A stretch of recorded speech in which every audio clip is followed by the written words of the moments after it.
Hello everyone, আমি ভাস্কর। আজকে কথা বলবো এই বছর 2026-এ দুর্গাপুজোতে বাংলার সব থাকতে বড় ছবি, বাংলার সব থাকতে দর্শকদের মনে হাইপ ক্রিয়েট করতে পেরেছে যে ছবিটি, সেই ছবিটির নাম হচ্ছে দেশু 7।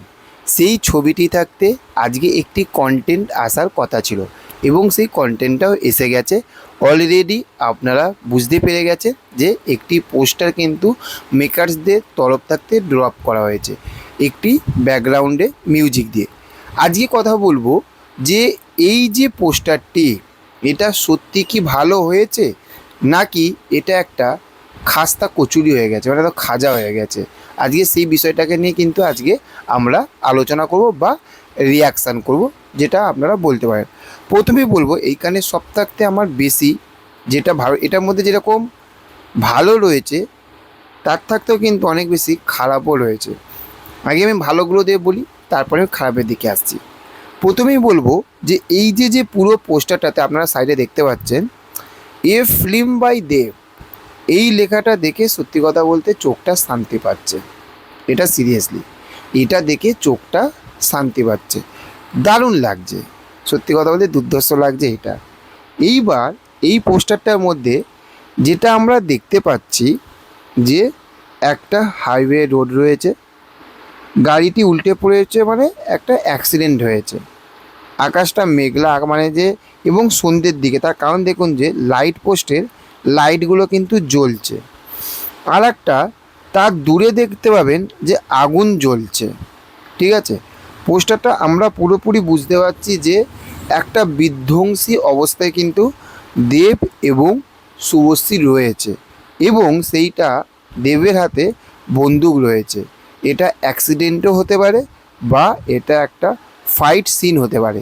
এবার হাতে যেখানে বন্দুক রয়েছে তাহলে নিশ্চয়ই এটা একটা ফাইট সিন হবে, যেখানে শুভশ্রী রয়েছে, নায়িকা রয়েছে, কিছু একটা ব্যাপার রয়েছে, তাই না? এই পোস্টারটা দেখে কিন্তু এটাই মনে হচ্ছে। এইবার এই দিকগুলো হচ্ছে ভালো। এবার আমি খারাপ দিকগুলো বলবো যে খারাপটা কি। প্রথমেই বলবো যে মেকার্সরা যেভাবে এটাকে ক্রিয়েট করেছে, এটা অ্যাকচুয়ালি তারা বোঝাতে চাইছে যে এটা অনেকটা ওই যে পুরনো যেরকম হয় না সেরকম, কিন্তু এটার সব থাকতে মানে চোখে যেটা বেশি লাগছে সেটা হচ্ছে রক্তগুলো। মানে এইখানে পোস্টারটার মধ্যে আমরা বুঝতে পারছি যে রক্তগুলোকে একদম কালার গ্রেডিং যেরকমভাবে করা হয়েছে, যেরকমভাবে কালার গ্রেডিংগুলো করা হয়েছে আপনি দেখুন, জাস্ট রক্তগুলোকে একদম বিরক্তি লাগছে। মানে এর থাকতে এই যে ব্লাডের এই যে এগুলো একটা সিম্পল ইউটিউবাররা কিন্তু তৈরি করে দিতে পারবে। একটা এত বড় ছবি, সেখানে এই রকমভাবে ব্লাডের দৃশ্যগুলো, এগুলো কিন্তু একদমই মনে লাগছে না। এটা সত্যি কথা বলতে একদমই মনে লাগছে না। তারপরে যদি বলি যে স্টাইলটা কিন্তু দুজনের দারুণ লাগছে। এটাতে কিন্তু স্টাইলটা কিন্তু দুর্ধর্ষ লাগছে, এটা ব্যাপক লাগছে। যে দুজনে দেখো যে শুভশ্রী যেরকমভাবে দেবের মুখটা ধরে রয়েছে যেরকমভাবে, এবং দেবের পিছনে যে বন্দুকটা রয়েছে, এই বন্দুক ধরার স্টাইলটা হতে পারে অনেক পুরনো, কিন্তু স্টাইলটা, ধরনটা ভালো লাগছে। কিন্তু কালার গ্রেডিং যেটা করেছে পোস্টারটার মধ্যে, এটা কিন্তু অতটা বস জমছে না। এটা একদম বাস্তব। দেবকে বা দেবদাকে ভালোবাসি বলে যে যেটা ঠিক সেটা ঠিক বলবো, যেটা অনেস্ট রিভিউ করবো, তাই না? আপনাদের কি মতামত আমার সঙ্গে সেটা অবশ্যই কমেন্ট করে জানান। আপনাদের কেমন লাগলো সেটা কমেন্ট করে জানান।